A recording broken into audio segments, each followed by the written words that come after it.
Let's now welcome to the stage Board Chair of the Winnipeg Chamber of Commerce and CEO and founding partner of Board Transportation Consulting Limited, Dr. Jeanette Montefar-McKay.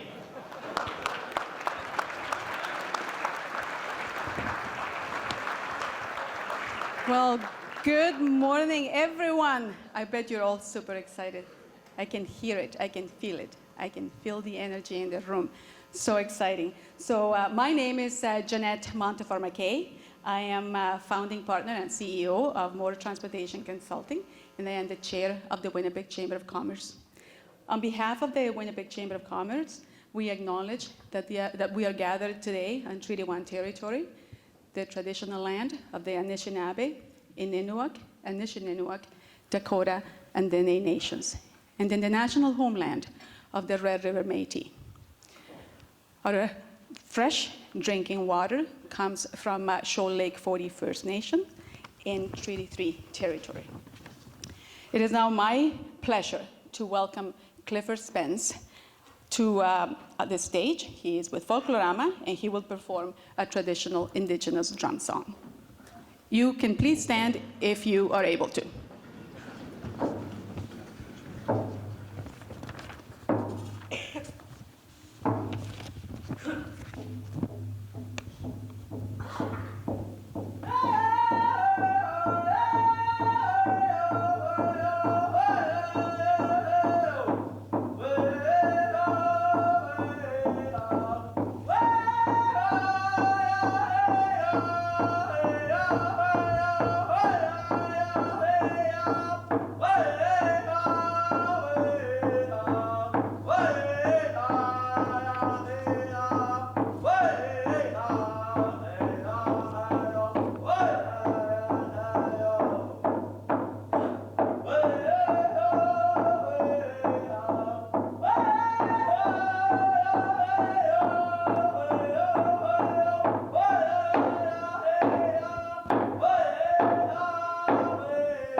Thank you, Clifford, as always. Well, welcome, everyone. Your Winnipeg Chamber is the gathering place where business, government, and community meet. And together, and when I say together, I mean everyone in our community together, we drive meaningful change that makes our city, province, and country a better place to live, do business, and raise a family. I want to thank Prime Minister Trudeau for asking to meet with our membership. Today's conversation is going to dive deep into topics impacting our shared future and prosperity. And some of those topics include truth and reconciliation, downtown revitalization and crime, housing and affordability, immigration, and our green economy. So let's get right into it.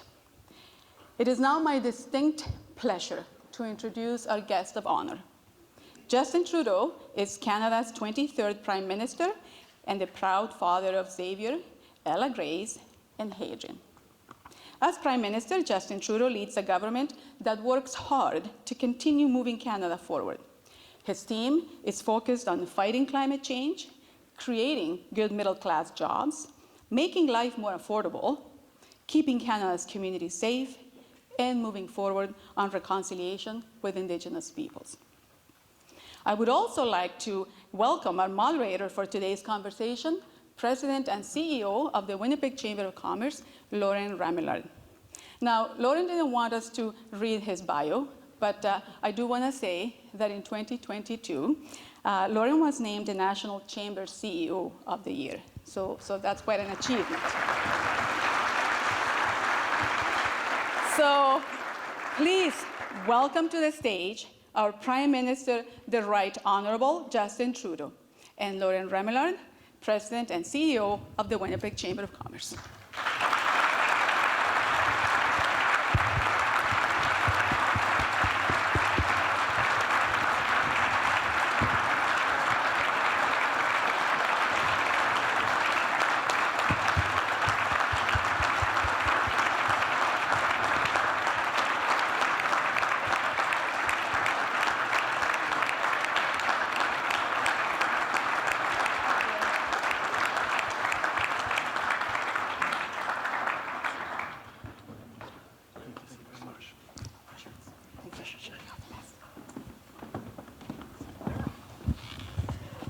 Check, check. Perfect.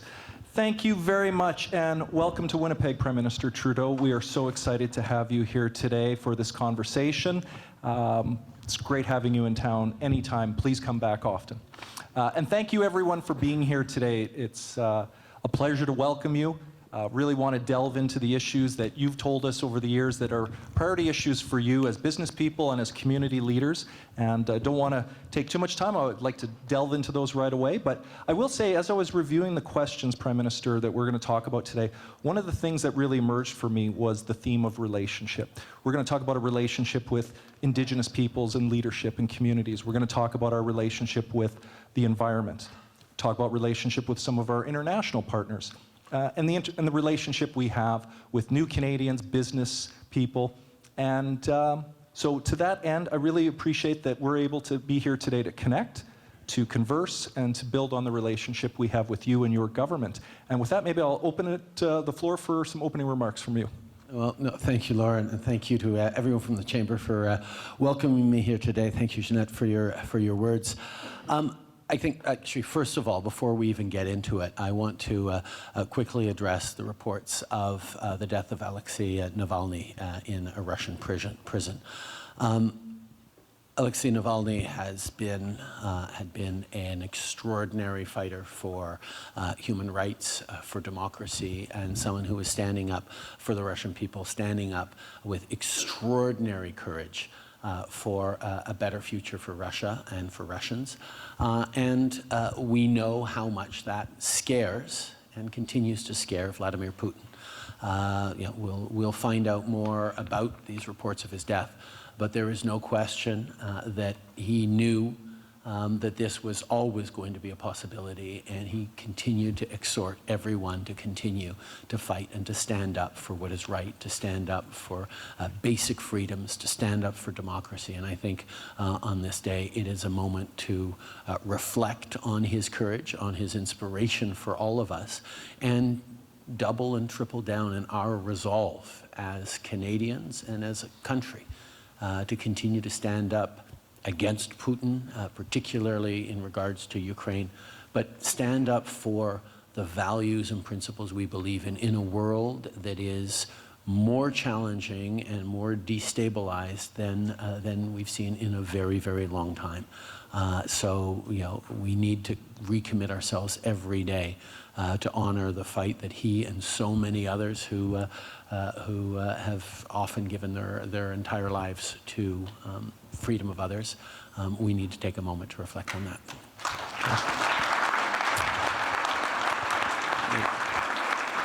Juste pour nos amis des médias, je veux prendre un moment pour qu'on se souvienne d'Alexei Navalny et de reconnaître sa lutte, son courage, son engagement envers un monde meilleur pour tous, son patriotisme russe de vouloir un meilleur avenir pour la Russie. Vladimir Poutine a toujours eu profondément peur de lui et de ce qu'il représentait, et c'est sur nous maintenant de continuer à lutter pour l'Ukraine, à lutter contre l'autoritarisme et de lutter pour nos valeurs. But it's a real pleasure to be back here in Winnipeg, particularly at a time where there's something in the air here in Manitoba. I spent yesterday making an announcement around healthcare with Premier Canoe, and I have to say, the idea that I could now be working hand in hand with a progressive government like Wobb's and a forward-thinking mayor like Scott, like Brian was before him, and the three of us working together for Manitoba, for Winnipeggers, is a breath of fresh air and something really exciting that I know everyone is feeling.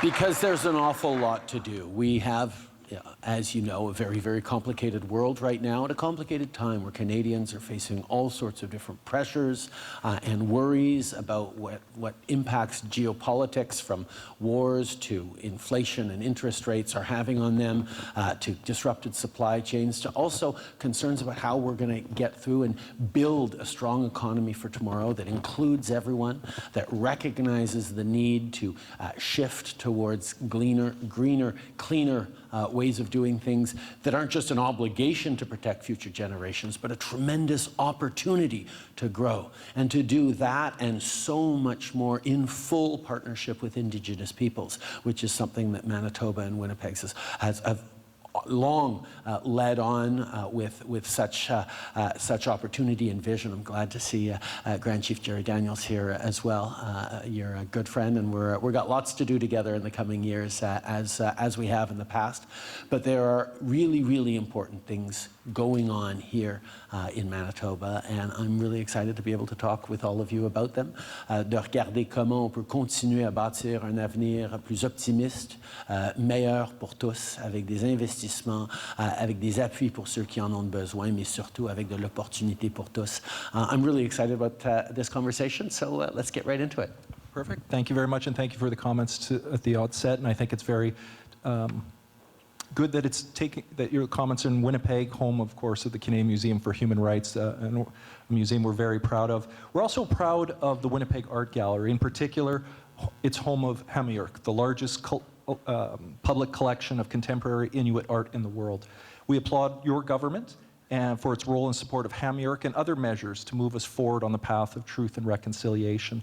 How have the calls to action shaped what your government has undertaken and what you hope to advance as Prime Minister? First of all, I got to walk past the completed gallery on my way in, and it is a reflection of the vision and the leadership of the people of the Winnipeg Art Gallery, but also of this town, of this province, that this was a big priority for them, and the federal government was glad to be there to support. And there is an awful lot of work to do on a number of different fronts. And I think understanding that reconciliation is a lot broader than many people think it is. First of all, people think of it as, oh, reconciliation, particularly with the way the calls to action are top of mind in terms of the to-do list that needs to happen. Reconciliation is about government, or governments, and Indigenous peoples. And obviously there's lots to do there. But reconciliation isn't just about that relationship. It's about the relationship that every single Canadian has with Indigenous peoples, and the role that we all have to play in every aspect of our lives to make right on the promises that were broken hundreds of years ago, on the opportunities that were missed, on the partnership that was supposed to be created that simply wasn't. And that's sort of the first part of reconciliation, making sure that we are fully acknowledging the wrongs of the past and working hard to make them right, or at least fix them, or recognize them, or make sure that they're not continually repeated through intergenerational trauma, through lower socioeconomic outcomes, through marginalization and continued challenges. And that's something that is real and is a huge part of reconciliation. And in 2015, when we got elected, it wasn't, us pulling out of a hat, oh, we need to do reconciliation as one of the things we want to do, although, of course, it's been something that's been deeply important to me all my life. My father certainly shaped the way I view this country in that relationship in deep ways. But it was Canadians deciding and making very, very clear that reconciliation mattered, and they voted on that. And it was a thing that actually turned the tides, among other things, in the 2015 election. And that engagement by Canadians is the only way it happens. It can't be one of those things you throw up your hands and say, okay, the government's going to go take care of that. We just elected them. It's something that we do every day. And whether it's the Winnipeg Art Gallery, whether it's all of you looking for ways to engage better, or as Indigenous business owners yourselves, looking at stepping into those leadership roles that we need, this is the path of recognizing the past. The next part of it, though, is understanding the present and the culture, the language, the identity pieces that are woven into that. We talk about residential schools as being horrific, as they were, for trying to convince and effectively convincing generations of young Indigenous kids that their identity had no value, that their language had no value, that their culture had no value, that they had no value. And of course, the trauma that continues because of the impact of residential schools. But let us remember that every other school in Canada at that time was teaching non-Indigenous kids that Indigenous languages had no value, that Indigenous culture had no value, that Indigenous knowledge and traditional understanding of the land and responsibility towards the world had no value as a worldview either. So it's not about just fixing the trauma and the mistakes of residential schools. It's about understanding now as a society, particularly as we're trying to tackle more inclusive economic growth where everyone has an opportunity to succeed, as we're trying to think about environmental consequences and a respect for each other, that folding in to the core of our thinking as society, the principles and tenets and values that have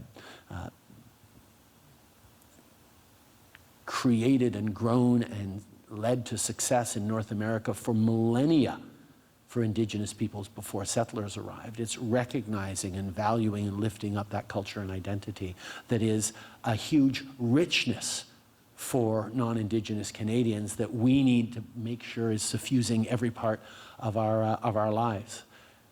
But it's not just about culture and language.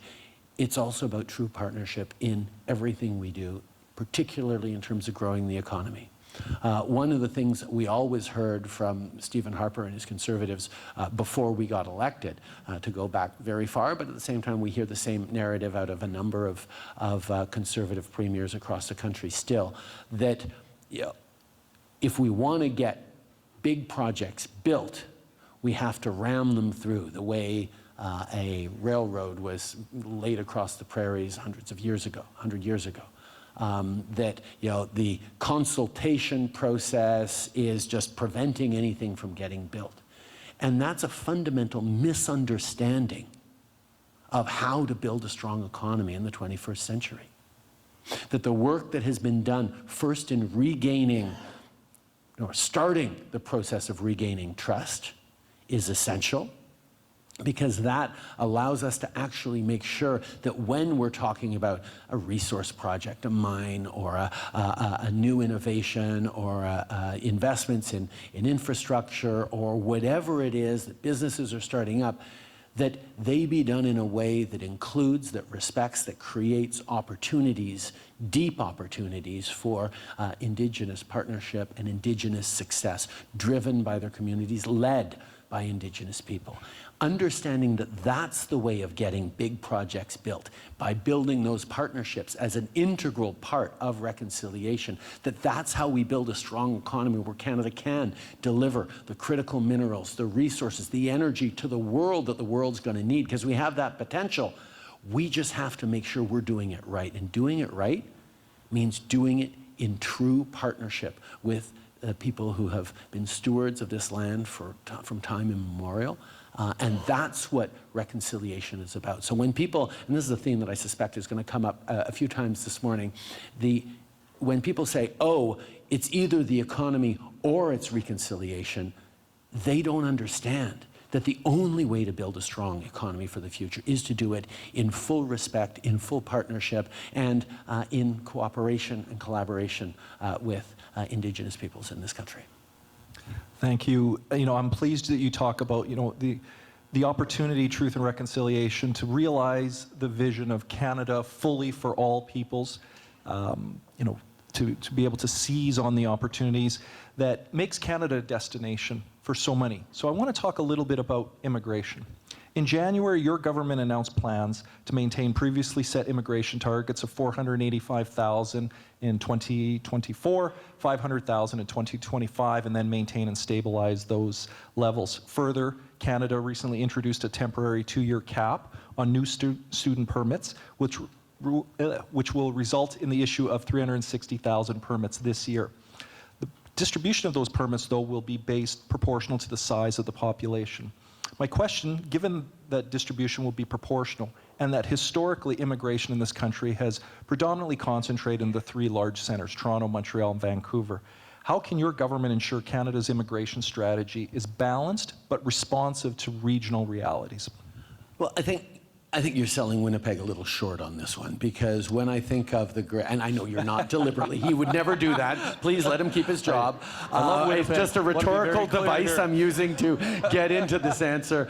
No, for me, Winnipeg has actually always been an extraordinary example of successful immigration policies. And to a certain extent, my hometown of Montreal, yes, great cultural diversity, starting with the French and English, and seeing a tremendous vibrancy through immigration of waves coming to Quebec. Toronto, fast on its way to being the most multicultural city in the world, and tremendously diverse and successful because of that.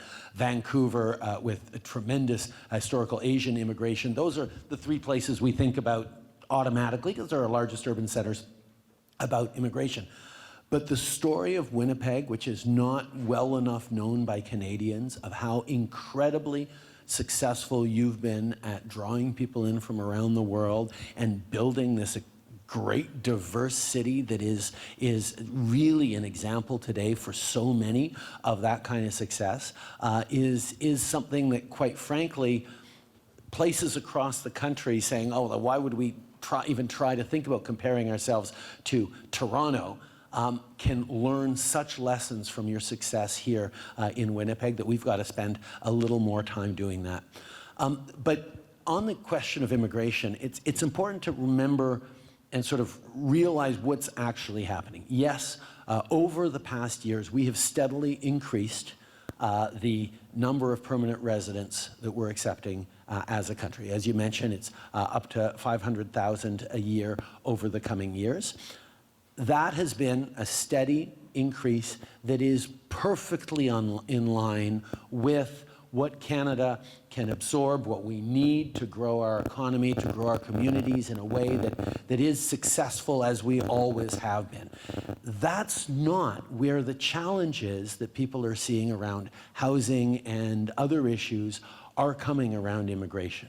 Because even as last year and this year we're bringing in 450, 460,000 people, we welcomed in about 2 million temporary, or classified as temporary immigrants, either visitor visas, but more temporary work permits for temporary foreign workers, international students, where the numbers have shot up in an astronomical way across the country, particularly Ontario.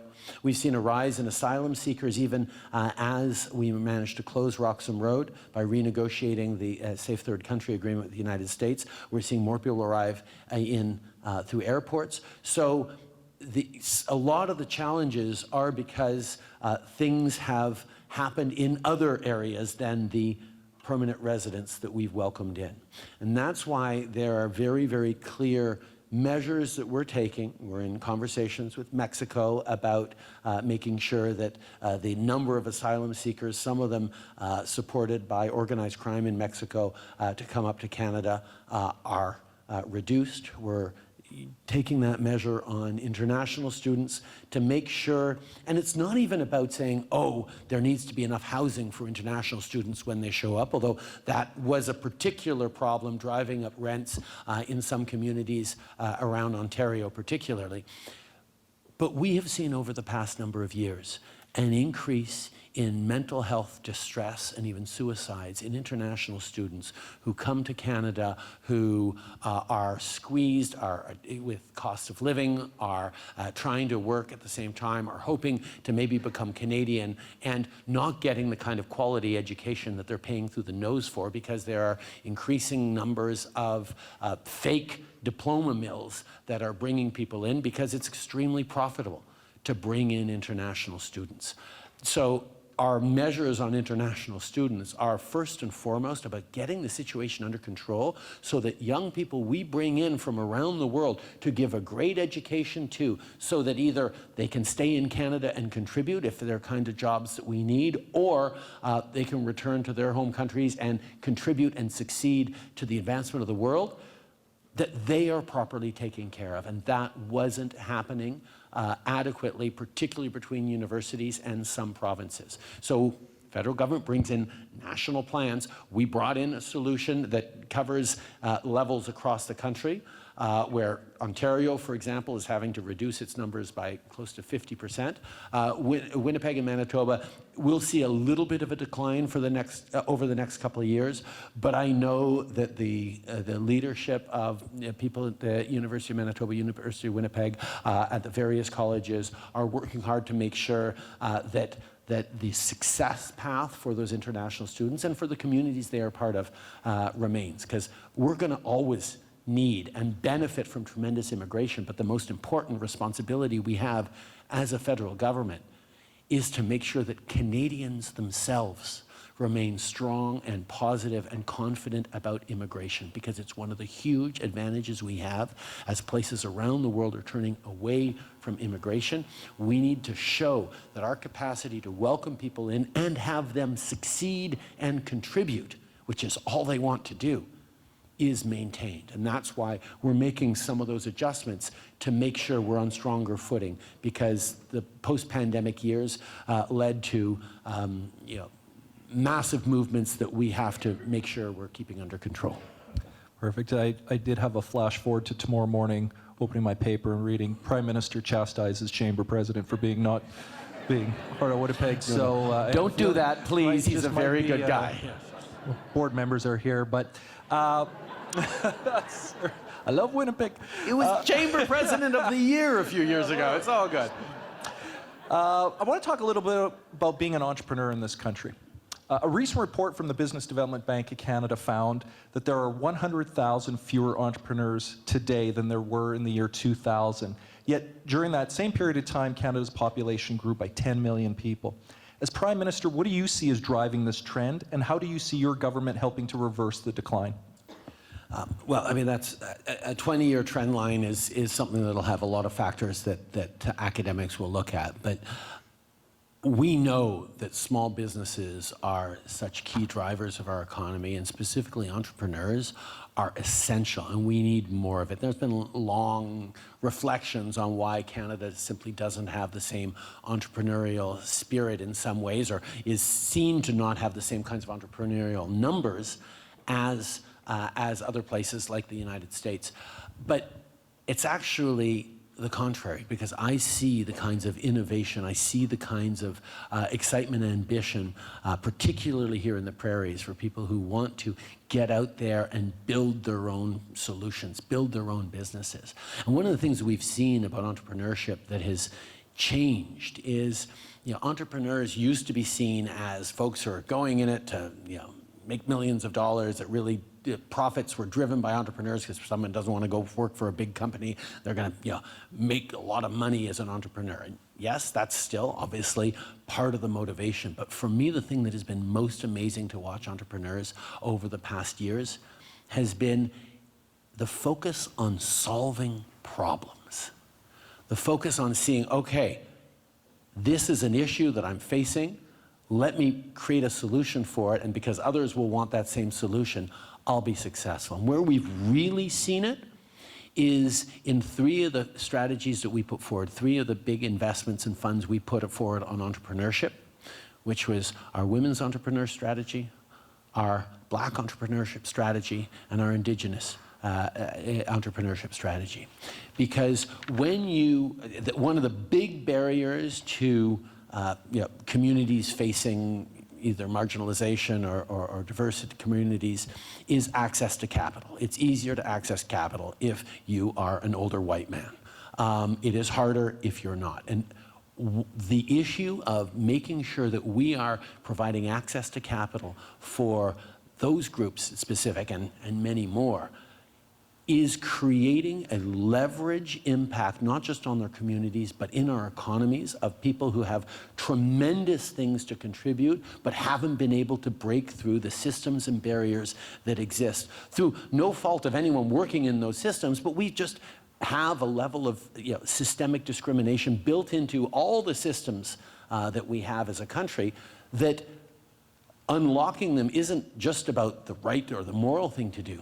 It's about making sure that everyone can contribute to solve the problems we're facing, to create those ideas, to create the solutions that will unlock greater prosperity and opportunity for Canada. So as a government, we're always having to make choices about where we're investing, and supporting small business has been a huge priority for us, but specifically supporting entrepreneurs who classically have had more difficulty accessing funds and capital to unlock the leveraging point is massive. Now, on small businesses, we've stepped up in a number of ways, including bringing the small business tax rate down to 9%. A few years ago, we expanded it so that you can stay longer and grow as a small business and still benefit from lower tax breaks for longer, because we don't want our small businesses to just remain small. We want them to be able to grow as well. And brought forward other initiatives as well, that is like bringing down credit card fees and things like that that are going to make a difference for small businesses. I think the credit cards is saving $1 billion to small businesses across the country over the next 5 years. Like, there's things that we are doing to make sure that Canadians can be entrepreneurs and small business owners and solve those challenges at a community level and grow to be big businesses. Perfect. We were going to move into Canada-U.S. trade, but before, because you talked about small businesses, I'd be remiss if I didn't ask you about CEBA, Canada Emergency Business Account. In Manitoba, there were 24,000 businesses, small and medium-sized businesses, that accessed a great program, and I do want to commend you and your government for responding to assist business in our darkest hours, and that does, and honestly, a round of applause for you for the work that you did during the pandemic. Canadians did the heavy lifting, but thank you. Yeah. Those 24,000 businesses borrowed approximately $1.27 billion.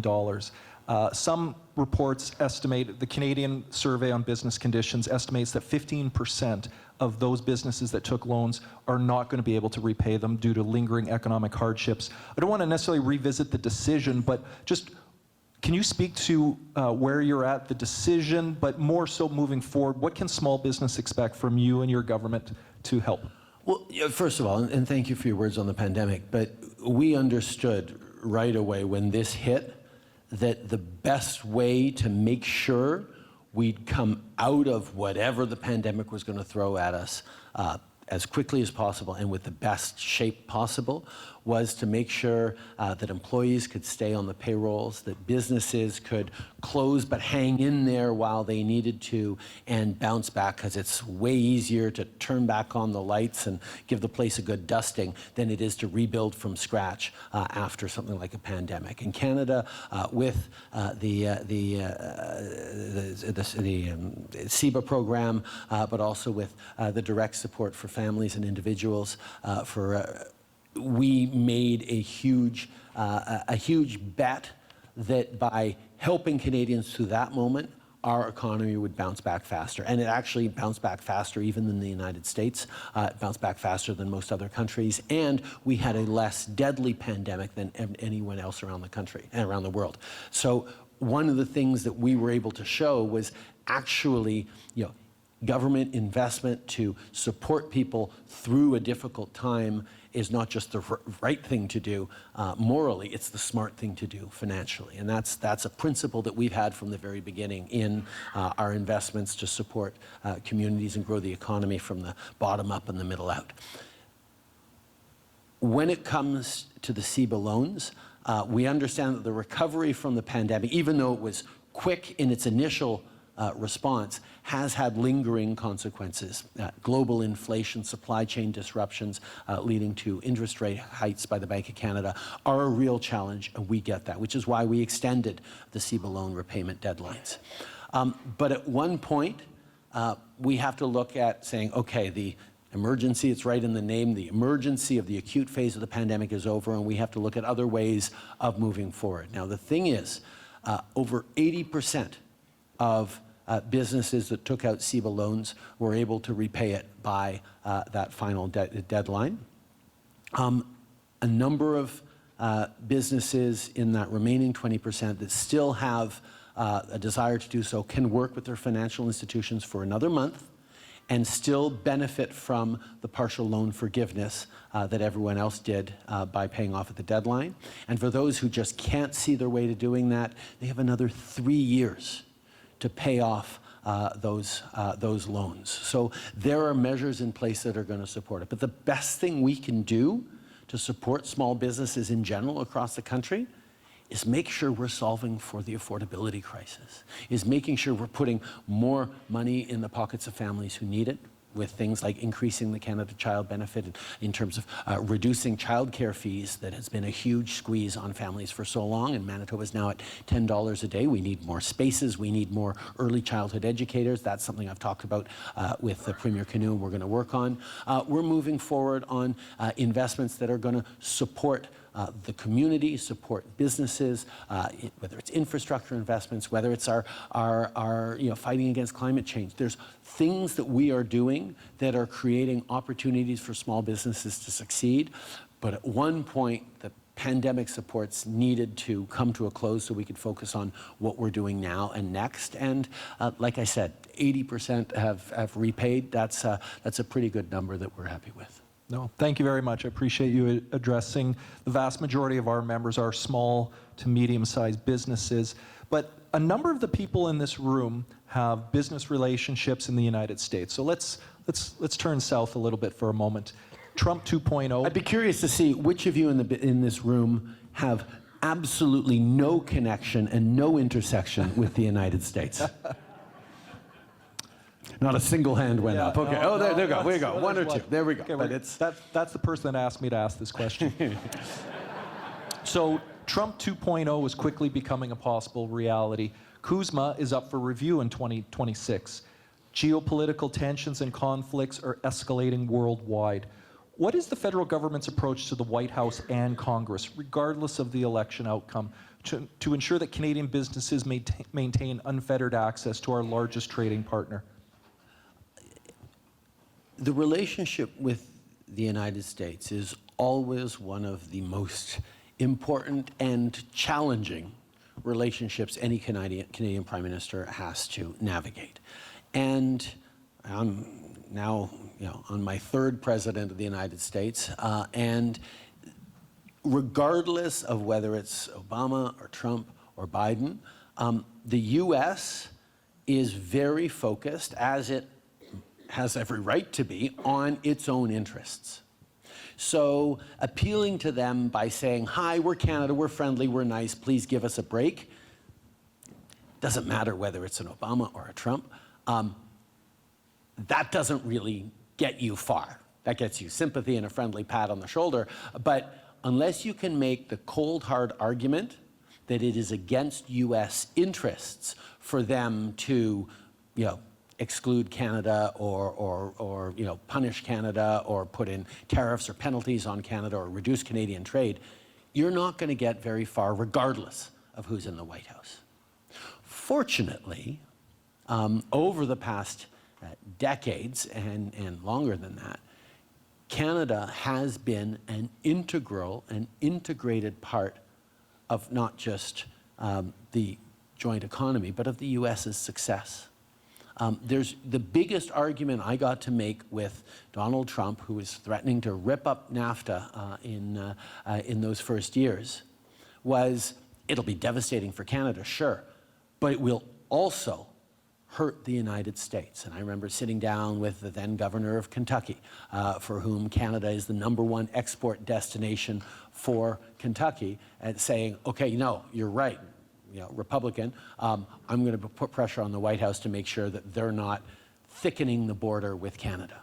And getting people to understand in the United States that Canada is a huge asset for them, integrated into their economy, that they can rely on to be a steady partner in trade, in growth, in opportunities, in furnishing of natural resources, but also building and manufacturing things that work and create North America's success in the world, is the argument that we not will make after November, we're making right now.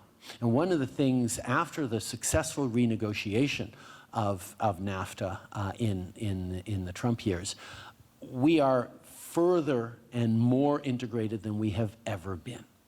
But it requires vigilance. When President Biden put forward the IRA and measures on electric cars that looked like they were going to exclude Canada, we got to work, we straightened things out, and they've now included the Canadian auto sector in the measures for electric cars in the United States.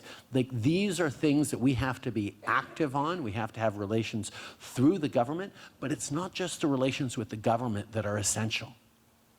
That's where all of you come in. I know Manitoba does a lot of trade south with the United States, and that's great, but you need, each and every one of you, not even just after November if something happens or not, but as you engage now, as tensions flare and talks about borders and America First and protectionism in various ways spike up in the United States over the next months, you need to make sure that your friends, your customers, your clients, the people you're engaging with understand all the U.S. jobs that are linked to Canada, all the U.S. growth and opportunities and trade and benefits that come in cold hard cash from the most successful relationship in geopolitics in history.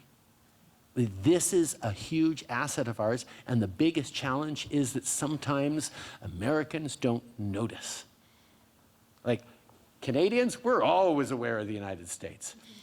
Americans, they're focused on their own stuff. They're focused on the trouble spots in the world. They don't think of us as automatically as we think of them, and that's where all of us, being part of Team Canada, reminding our U.S. friends, partners, customers, clients, partners, that we are an asset worth protecting, particularly in a world of geopolitical instability and uncertainty. That is going to be incredibly important. So please know that I am deputizing all of you at the Winnipeg Chamber of Commerce to be part of Team Canada, and that's what we're going to have to do in thoughtful, careful ways, but in very active ways over the coming months, so that Canada doesn't become either a controversy point in the U.S. election or a target that some people decide to go after. Your comment about just showing up and saying, "Hey, we're Canada, we're really nice," and reminds me we did welcome former President Obama to Winnipeg a few years back, and he made the comment about, I don't get Canadians' fascinations with softwood lumber, and you guys show up to in Washington and you just keep talking about softwood lumber, and we're all like, what's the big deal with softwood lumber? So it speaks to your point, though, about being vigilant, making sure to understand, to talk with Canadian or with our American counterparts to help them understand that integration and so forth. Okay, let's talk about softwood lumber. Okay? No, because I tell you, 3 presidents, and we'll keep doing this. Americans pay too much for their homes and for construction of houses because they have put tariffs on lumber that they need from Canada to build those homes.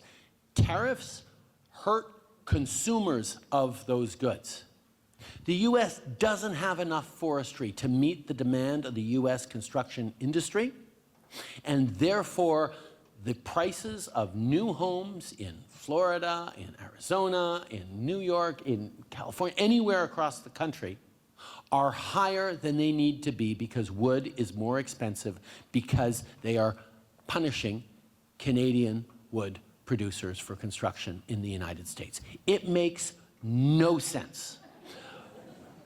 But I have learned that the American lumber lobby is extremely influential in Washington, and the handful of very rich individuals who control the lumber industry in the United States are almost impossible for an American president to push through. I say almost impossible because affordability and housing is a big issue in the United States as well, and I'm going to continue to talk about this because it makes no sense. It is not, oh, be nice to Canada, you should take those tariffs off. It's you are hurting your own citizens and helping your lumber oligarchs make even more profits off of Americans than they should be. And that is something that would seem to me should be fixable. But, you know, we're just going to keep working on it. But yes, that's why we're obsessed with softwood lumber, because it'd be a win-win. Right now, it's a lose-lose. Well, yeah, no, thank you. We're going to have to bring Obama back and have a conversation. But so I want to talk a little bit about the green economy while we still have some time. And recently, Minister Van Daal announced a major Prairies Canada investment in New Flyer Industries to support its contributions to Canada's greenhouse gas reduction targets and net zero emission by 2050. Winnipeg is indeed a green hub led by NFI, Manitoba Hydro, and many others. Yet the federal government is the largest buyer in Canada. 33% of all federal spending is for goods and services, and representing about 13.3% of national GDP. What is your government doing to embrace greater green procurement policies, as have 56 governments worldwide? Yes, procurement of understanding government, yes, we can set regulations and targets and shift laws and do all those sorts of things to encourage things, but we're also a very big business that does a lot of procurement, that does a lot of investment, a lot of supporting of small businesses, of different big businesses like New Flyer across the country, and we should be encouraging even more. We have brought in a number of new procurement targets around Indigenous, around green, around various measures, women-owned businesses in various parts of the government, but that's something that we are doing even more on now to make sure we're using that sort of low-hanging fruit method to push things along. Always a careful balance in terms of getting the best value for taxpayer money, but also incentivizing and pushing things in the right direction. But a procurer as large as the federal government should absolutely be part of making that shift. NFI, I know, is facing some of the consequences of American protectionism and the Buy America rules. That is something that we've actually given warning to the United States that we are looking at reciprocal procurement rules, because the reality is Canada procures a tremendous amount of our municipal services, of our provincial and federal services and goods from U.S. companies. And if we were suddenly to actually act on reciprocal procurement rules, the pushback by American companies that do very well in Canada and serve us well as well would be significant, and that's how we're working on reducing the impact of Buy American here in Canada. But at the same time, there's more to do, whether it's boosting internal trade. Like we have free trade deals with Europe, with more countries around the world than just about any other country. We have free trade deals with 2/3 of the global economy. We're the only G7 country with a free trade deal with every other G7 country. But we have better trade between Canada, easier trade rules between Canada and Europe than we have between one Canadian province and the next Canadian province. That just makes no sense, and it's something that federal government, Dominic LeBlanc in particular, as Intergovernmental Affairs Minister, has tackled. But I'll be honest, successive governments have tackled this over the past decades from the federal level. We have now eliminated just about every single federal responsibility that is putting up barriers between trades, but whether you're talking about a mobility of teachers. So I was a teacher in Vancouver for 5 years. When I moved back home to Quebec, where I'd done all my education, including the first half of my BA, I was told that it would take me about a year of training to be able to qualify to be a teacher in Quebec, even though I was a Quebecer. I'd been a professional teacher for 5 years in BC. And like those kinds of barriers just make no sense, particularly at a time of heightened mobility and labor shortages.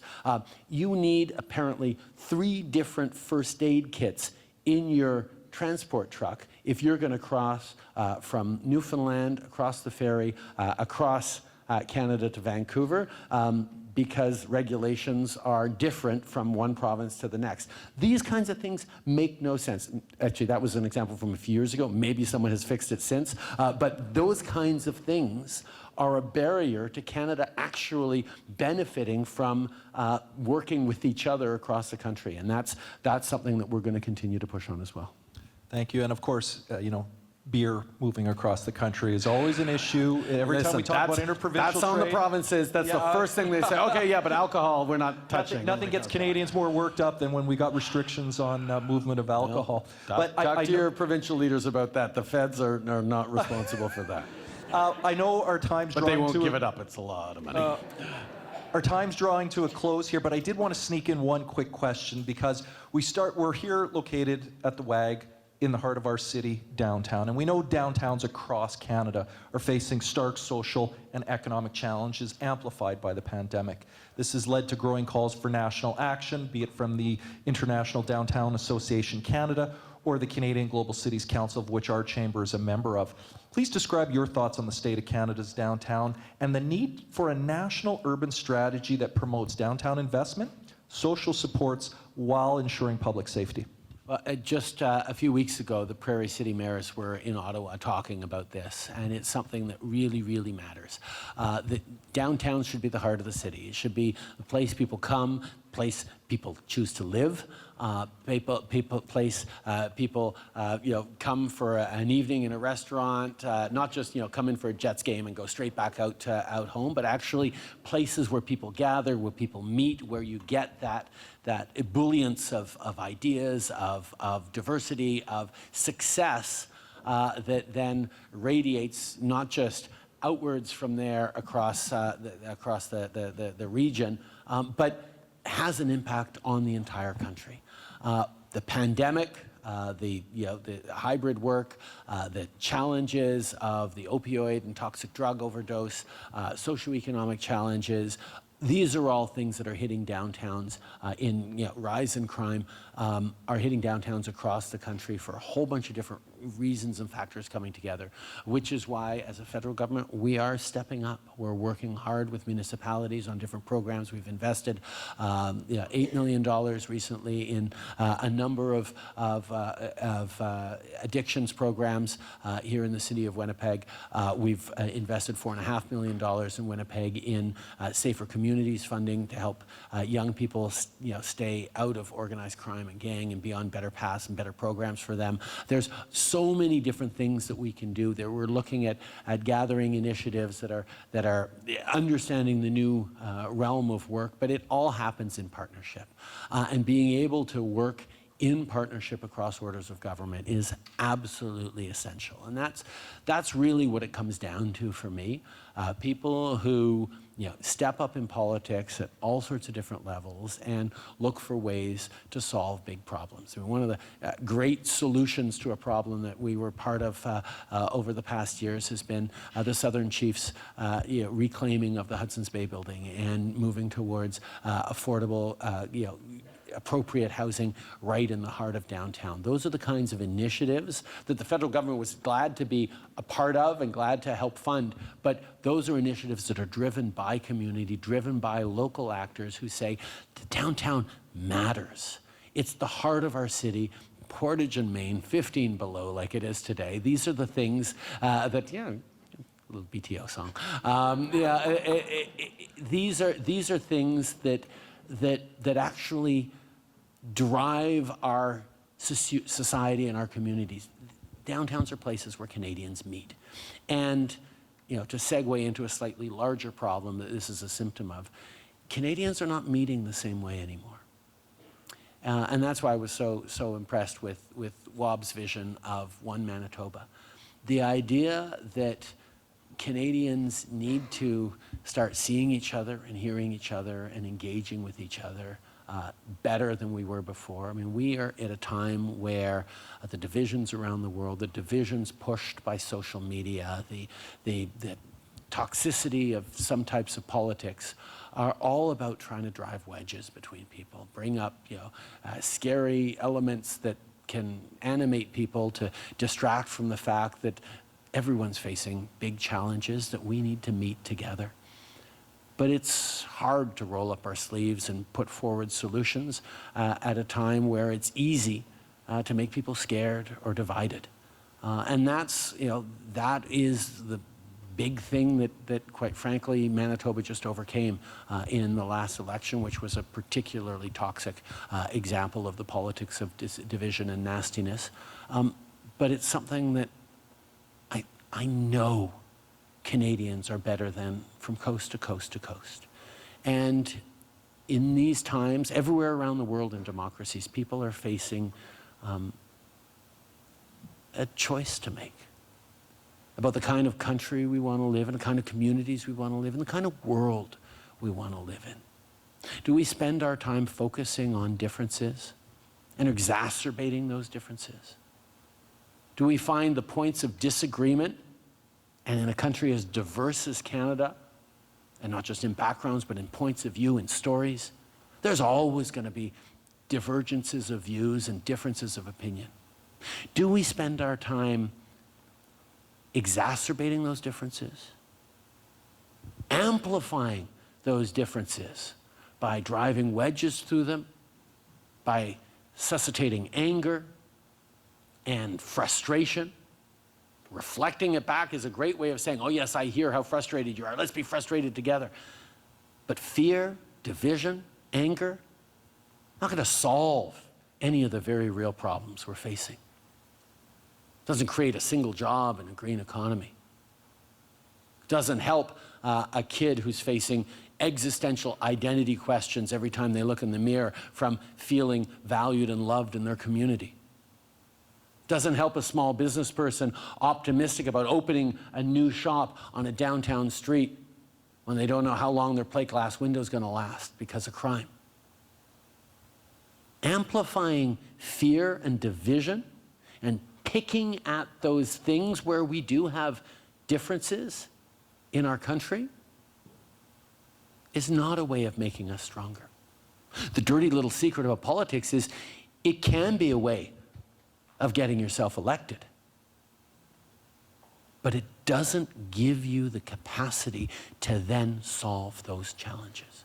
Because in Canada, we know how to deal with tough times. We know how to face big challenges. We roll up our sleeves, we lean on each other, we do it together. It's what carved this extraordinary city out of some pretty challenging prairie environments.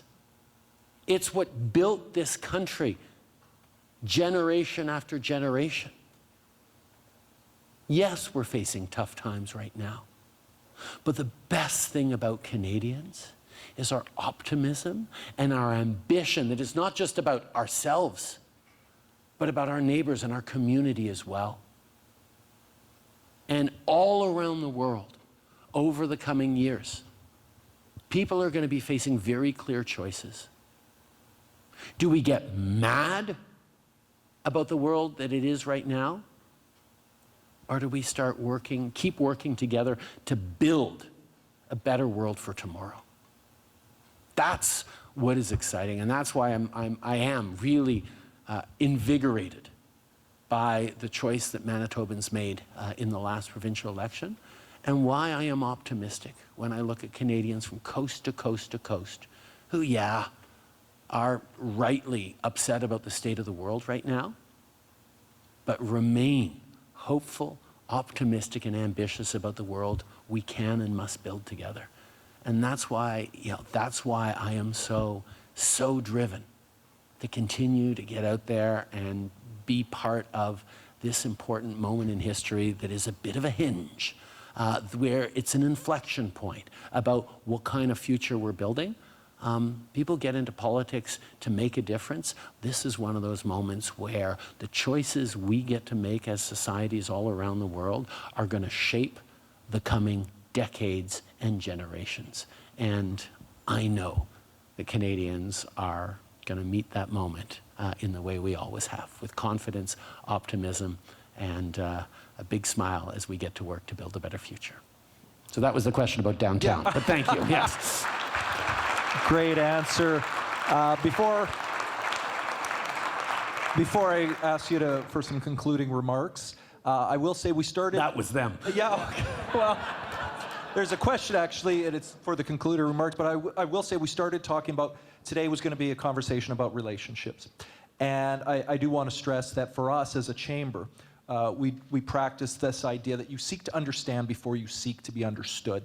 You know, we started talking about truth and reconciliation. Definitely there's a great example of seek to understand before you seek to be understood. Understand the hardships and the pain and suffering that too many Indigenous peoples have encountered. So thank you very much for helping us understand some more of these issues as Prime Minister. You know, I will say growing up, I always wanted to be Prime Minister. I did. Just give me a few more years, okay, before you make the leap. And now in this role, I'll find you a riding here in Winnipeg. I'm happy. We've got a couple of unheld might seats. have a job opening after. No. You're looking for a job. I'll bring you up. But just, you know, sitting here, listening to you today, interacting with you, I just want to say, really appreciate the sacrifice, the personal sacrifice that leaders take in taking on these responsibilities. It's, you know, you're constantly under the barrage, and I just want to say thank you very much for every day continuing to lead, and thank you for everyone in this room for continuing to lead as well. Final word to you, Prime Minister. It's very kind, but I have the best job in the world right now because of all the world leaders. I'm the only one that gets to serve Canadians. And what we have in this country, what we've been able to build over the past generations and centuries, where we are positioned right now to be able to respond to the greatest challenges the world is facing, our freedoms, our successful looking out for each other, our natural resources, the fact that we have the resources in the ground that are what the world needs, but the fact that we overlay that with human resources that are best educated, most innovative, forward-thinking, ambitious, hardworking of any country in the world, and we're continuing to grow. Like, these are advantages that Canada has that any other country in the world would trade their problems for in a second. Not to say everything's perfect, everything's far from perfect, because Canada, it's a country that's constantly rebuilding and redefining and striving to do more. We're a country that didn't happen by accident and won't continue without constant effort and optimism by everyone involved. But that has been our greatest strength over the past years, and that's why I just have such an extraordinary privilege in being able to serve Canadians and help us, remind us of who we are and where we're going all together, because there's a lot to be optimistic about, even through the challenges we're facing. And I'm looking forward to continuing to build this country every day, starting with today with you. Merci beaucoup.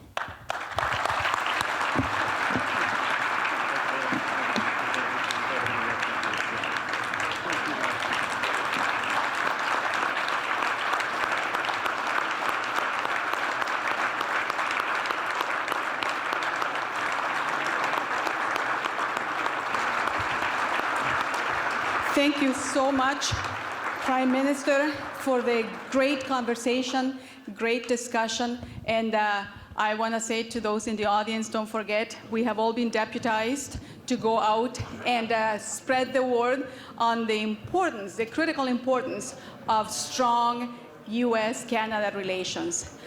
I want to add another element to that, deputization. Is that a word? I don't know. Okay, yeah, okay. It will be from now on. Lean in to help others, to help your community, to help your businesses, to help your neighbors. I think this is part of the message that we got today. We live in a very polarized world, and I think it is time that we really emphasize the leaning in instead of the leaning away from tough situations. So thank you all for coming. This was fantastic. I hope you are able to take away lots and lots of information. And I now declare this meeting closed. Have a wonderful weekend. That's good.